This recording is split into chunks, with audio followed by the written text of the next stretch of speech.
नमः शिवाय।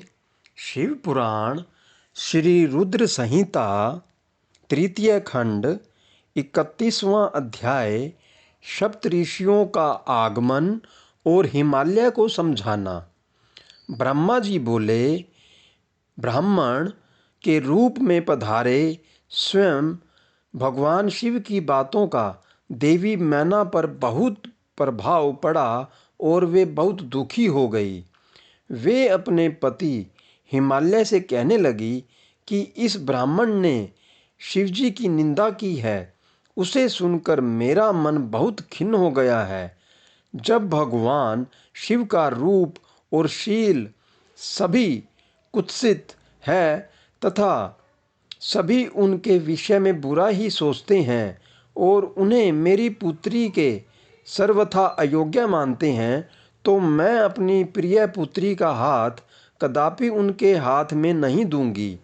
मुझे अपनी पुत्री अपने प्राणों से भी अधिक प्रिय है। यदि आपने मेरी बात नहीं मानी तो मैं इसी समय विष खा लूंगी और अपने प्राण त्याग दूंगी। साथ ही अपनी बेटी पार्वती को लेकर इस घर से चली जाऊंगी। मैं पार्वती के गले में फांसी लगा दूंगी, उसे वनों में ले जाऊंगी अथवा किसी सागर में डुबो दूंगी, परंतु किसी भी हालत में उसका ब्याह पिनाकधारी शिव के साथ नहीं होने दूंगी। यह कहकर देवी मैना रोती हुई तुरंत कोप भवन में चली गई और उन्होंने कीमती वस्त्रों आभूषणों का त्याग कर दिया और जमीन पर लेट गई। जब इस विषय में भगवान शिव को जानकारी हुई तो उन्होंने सप्तऋषियों को याद किया। वे तुरंत ही वहां आ गए। तब त्रिलोकीनाथ भगवान शिव ने सप्तऋषियों को देवी मैना को समझाने की आज्ञा देकर उनके घर भेजा।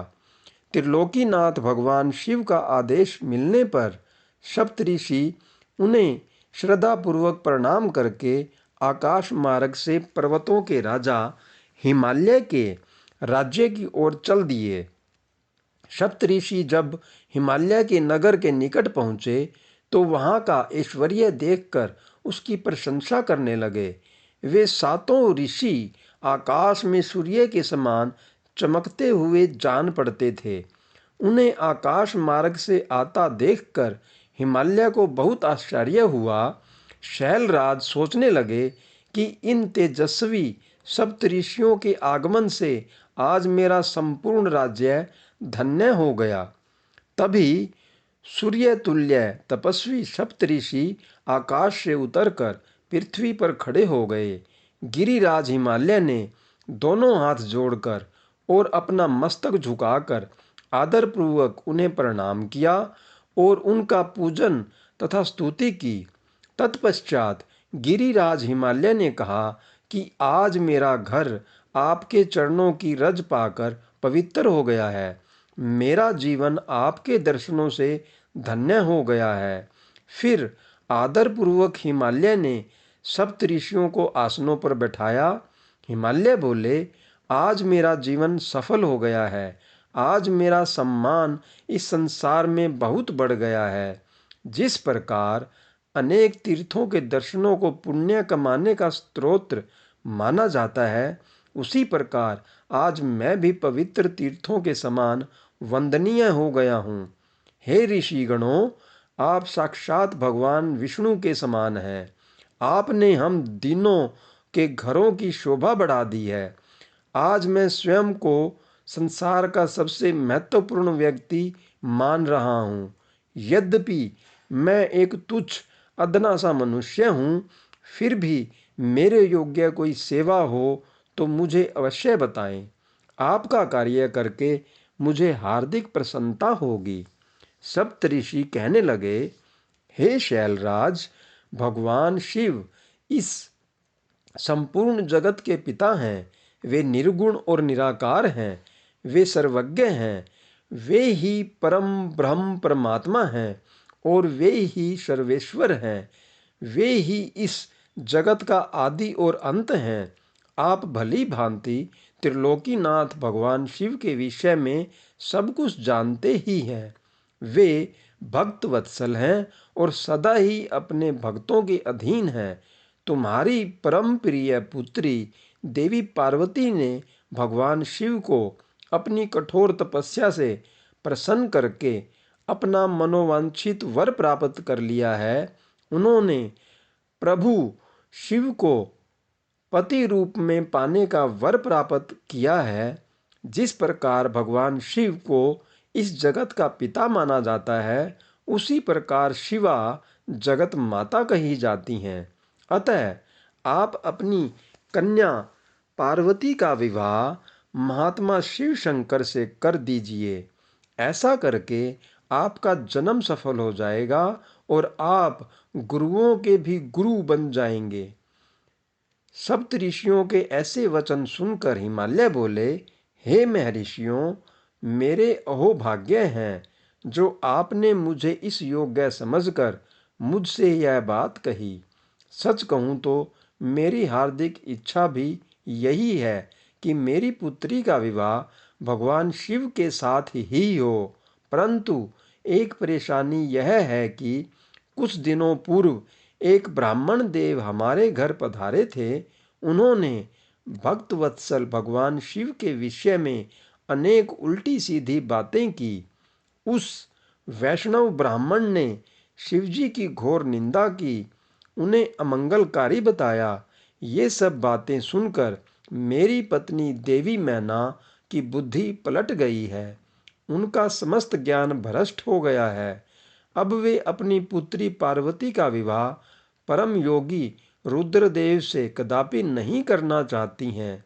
हे सप्तऋषियों, वे जिद करके बैठी हैं कि वे अपनी पुत्री पार्वती का विवाह भगवान शिव से नहीं करेंगी। इसलिए वे लड़ झगड़ कर सभी आभूषणों तथा राजसी वस्त्रों को त्याग कर कोप भवन में जाकर लेट गई हैं। मेरे बहुत समझाने पर भी वे कुछ नहीं समझ रही हैं। आपसे सच सच अपने दिल की इच्छा कहूँ तो उन वैष्णव ब्राह्मण की बातें सुनकर अब मैं भी नहीं चाहता कि मेरी पुत्री का विवाह शिवजी से हो। नारद, इस प्रकार भगवान शिव की माया से मोहित होकर गिरिराज हिमालय ने ये सब बातें कही और यह कहकर चुप हो गए। तब सप्तऋषियों ने कोप भवन में लेटी हुई देवी मैना को समझाने के लिए देवी अरुंधति को भेजा। अपने पति की आज्ञा पाकर देवी अरुंधति उस कोप भवन में पहुंची, जहां देवी मैना रुष्ट होकर पृथ्वी पर लेटी हुई थी और पार्वती उनके पास ही बैठकर उन्हें समझा रही थी। साध्वी अरुंधति बड़े ही मधुर स्वर में बोली, देवी मैना, उठिए, मैं अरुंधति और सप्तऋषि तुम्हारे घर पधारे हैं। देवी अरुंधति को वहां अपने कक्ष में देखकर देवी मैना उठकर बैठ गई और साक्षात लक्ष्मी के समान उन परम तेजस्विनी को देख उनके चरणों में अपना सिर रखकर बोली, आज हमारे घर में ब्रह्मा जी की पुत्र वधू और महर्षि वशिष्ठ की पत्नी अरुंधति सहित सप्तऋषियों ने पधार कर हमें किस पुण्य का फल दिया है। आपके आने से हमारा कुल धन्य हो गया है। मैं आपसे यह जानना चाहती हूँ कि आपके इस तरह यहाँ आने का क्या उद्देश्य है। देवी मैना के ऐसा कहने पर देवी अरुंधति मुस्कुराई और उन्हें समझाकर कोप भवन से बाहर उस स्थान पर ले गई जहाँ सप्त ऋषियों सहित गिरिराज हिमालय बैठे हुए थे। तब देवी मैना को वहां आया देखकर श्रेष्ठ और परम ज्ञानी सप्तऋषि भगवान शिव को मन में स्मरण कर समझाने लगे।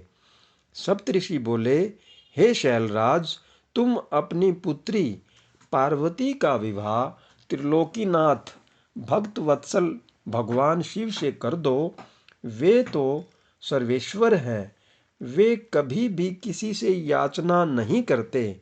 जगत की रचना के स्त्रोत्र ब्रह्मा जी ने तारकासुर को यह वरदान दिया है कि केवल शिव पुत्र के हाथों ही उसका वध होगा। इस समय तारकासुर के कारण तीनों लोकों में हाहाकार मचा हुआ है। उसने देवराज इंद्र सहित सभी देवताओं को स्वर्ग से निकाल दिया है। साथ ही वह निर्दोष लोगों का भी शत्रु बन बैठा है। साधुओं और ऋषि मुनियों को यज्ञ नहीं करने देता तथा उनकी पूजा उपासना को तारकासुर के सैनिक समय समय पर नष्ट कर देते हैं। उन्होंने सभी के जीवन को कष्टकारी बना रखा है। इस संसार में व्याप्त बुराइयों और दुष्प्रवृत्तियों के विनाश के लिए संहारक रुद्रदेव का पुत्र ही सबसे उपयुक्त है। उस वीर और बलवान पुत्र की प्राप्ति के लिए आवश्यक है कि भगवान शिव विवाह कर लें। इसलिए ब्रह्मा जी ने भगवान शिव से विवाह करने की प्रार्थना की है। यह सर्वविदित है कि भगवान शिव परम योगी हैं और विवाह के लिए उत्सुक नहीं हैं। तुम्हारी पुत्री पार्वती ने भगवान शिव की कठोर तपस्या करके शिव को अपना पति बनाने के लिए वर प्राप्त किया था।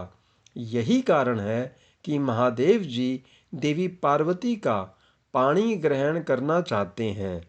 सप्तऋषियों की यह बात सुनकर हिमालय विनयपूर्वक बोले, हे ऋषिगण, आपकी बातें सही हैं, परंतु जहाँ तक मैं जानता हूँ शिवजी के पास न तो रहने के लिए घर है, न ही कोई नाते रिश्तेदार हैं और न ही बंधु बांधव हैं। उनके पास कोई राजपाट भी नहीं है और न ही वे ऐश्वर्य और विलासिता का जीवन ही जीते हैं। आप वेद विधाता ब्रह्मा जी के पुत्र हैं, इसीलिए मैं आपका आदर और सम्मान करता हूँ। आप परम ज्ञानी हैं और यह जानते हैं कि जो पिता काम, मोह, भय और लोभ के कारण अपनी कन्या का विवाह अयोग्य वर से कर देते हैं, वे मरने के बाद नरक के भागी होते हैं। इसीलिए मैं कोई ऐसा कार्य नहीं करना चाहता जिससे मैं नरक का भागी बनूं। मैं अपनी प्रिय पुत्री पार्वती का विवाह स्वेच्छा से कभी भी शूलपाणी शिव के साथ नहीं करूँगा। यह मेरा और मेरी पत्नी मैना दोनों का फैसला है। हे महर्षियों, आप परम ज्ञानी और समझदार हैं, इसलिए हमारे लिए उचित विधान को बताकर हमें कृतार्थ करें। ओम नमः शिवाय। कृपया लाइक करें, शेयर करें और कमेंट करें। अगर आपको कोई विशेष कथा सुननी हो तो उसके बारे में कृपया कमेंट करें और यह भी बताएं कि आपको यह कथा कैसी लगी। इसके लिए भी कमेंट करें। धन्यवाद। जय श्री राम, जय हनुमान।